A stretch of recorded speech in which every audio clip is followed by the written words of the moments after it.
Bismillahirrahmanirrahim. Assalamualaikum warahmatullahi wabarakatuh. Selamat siang semuanya.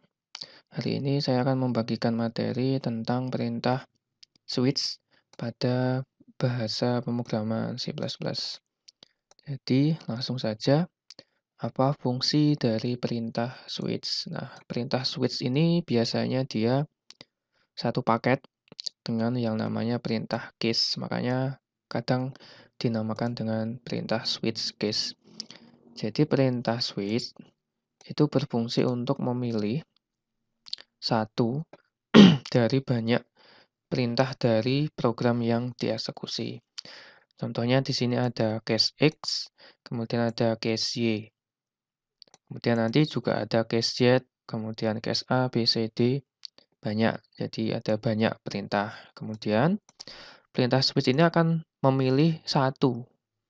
Jadi hanya akan memilih satu buah perintah dari sekian banyak perintah. Jadi hanya memilih satu dari banyak perintah. Jadi yang perintah yang akan dipilih itu berada di bagian expression ini. Jadi sintak dari switch itu seperti ini ya, sintaksnya. Ada switch, kemudian expression. Expression ini perintah yang dipilih. Kemudian expression ini itu akan sama dengan perintah di sini. X, Y, Z, A, B, C, dan seterusnya. Jadi nanti yang ada di dalam expression ini itu yang akan memilih case mana yang akan dipilih oleh programnya. Kemudian di sini juga ada perintah default di sini. Jadi misal di bagian case-nya ini tidak ada. Jadi perintah yang dipilih tidak ada di bagian case, maka akan di-input balik atau dikembalikan perintah yang ada di dalam default-nya ini. Oke, kita lihat. Kita langsung ke contohnya saja. Misalkan di sini ada contoh untuk pemilihan hari. Nah, di sini ada 7 hari. Monday, Tuesday, Wednesday, Thursday, Friday, Saturday, and Sunday. Di sini dipilih day-nya adalah sama dengan 4. Berarti switch 4 di sini, nanti perintahnya akan mengeluarkan tampilan atau tulisan sesuai dengan variabel day. Nah, ini bernilai 4, maka nanti akan di-print di terminal, yaitu nilainya adalah 4. Sehingga akan tertulis pada terminal tulisan Tuesday. Oke, kita lihat langsung ke contohnya. Oke, kita lihat contohnya. Tadi nilai day-nya sama dengan 4. Ini pakai online compiler ya, jadi tidak perlu diinstal. Cukup menggunakan browser dan koneksi internet saja. Oke, di sini variabel day bernilai 4, sehingga switch akan memilih nilai day sama dengan 4, sehingga masuk ke bagian Tuesday. Oke, misal kita ganti dengan 5 di sini. Kalau saya ganti nilainya 5, maka akan keluar tulisan Friday. Oke, yang perlu harus diperhatikan adalah bagian titik 2-nya di sini. Jadi ini pakai titik 2, kemudian di titik koma dan titik koma. Nah, di sini ada yang namanya perintah break. Nah, fungsi dari perintah break itu adalah untuk membuat programnya berhenti. Jadi, ketika misal ini switch-nya bernilai 5, D-nya bernilai 5, maka dia akan scan. 1, 2, 3, 4, 5. Dia akan masuk ke sini. Akan menampilkan tulisan Friday. Kemudian programnya akan di-break. Programnya akan di-stop sampai di sini, lalu keluar dari switch-nya. Sehingga dia tidak akan mengeksekusi program di bawahnya.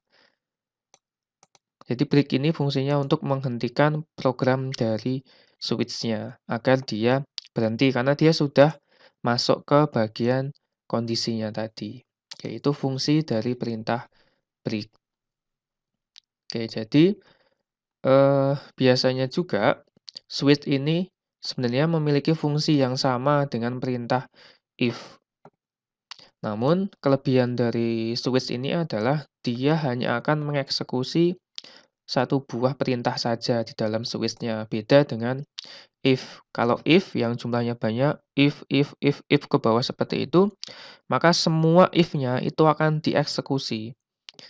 Sehingga ada kemungkinan, saya bukakan if dulu, sehingga ada kemungkinan nanti akan ada dua buah perintah program yang akan dieksekusi. Misal di sini ada if ini, kemudian di bawahnya if lagi, if lagi, if lagi.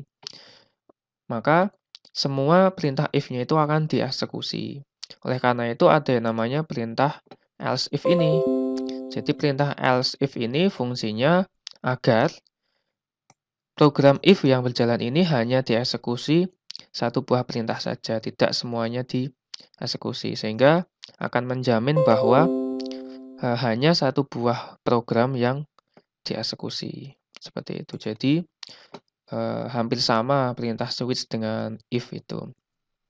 Ada juga sumber yang mengatakan bahwa perintah switch itu jauh lebih cepat daripada perintah if. Nah, jika kondisinya banyak. Tapi kalau if-nya, jika kondisinya hanya beberapa, misalnya 2, 3, itu tidak akan terlalu signifikan perbedaan kecepatan eksekusi datanya.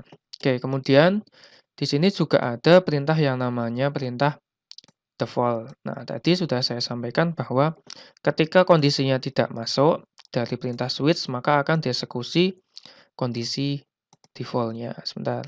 Oke, di sini nggak ada contoh dari. Oke, kita coba kondisi default di sini. Nah, kita lihat di sini integer die 4. Jadi nilai die-nya sama dengan 4. Maaf. Kemudian masuk ke switch untuk kondisi sama dengan 4. Karena di dalam case-nya, dalam kondisinya ini, di dalam kasusnya tidak ada nilai yang bernilai 4, maka dia akan lari ke bagian default. Oke. Kita coba ke case-nya atau kasusnya, datanya bernilai 6. Karena dia ada case yang bernilai 6, maka akan keluar tulisannya Saturday. Misal kita ganti nilainya 4. Karena 4 tidak ada di dalam case-nya, maka dia akan lari ke perintah default-nya. Oke, looking forward to the weekend. Oke, lari ke perintah default. Kemudian, oke, itu saja materi tentang perintah switch case. Silahkan dipelajari. Untuk link online compiler ada di bagian deskripsi. Materinya juga ada di bagian deskripsi. Demikian dari saya. Terima kasih. Akhirul kalam. Wassalamualaikum warahmatullahi wabarakatuh.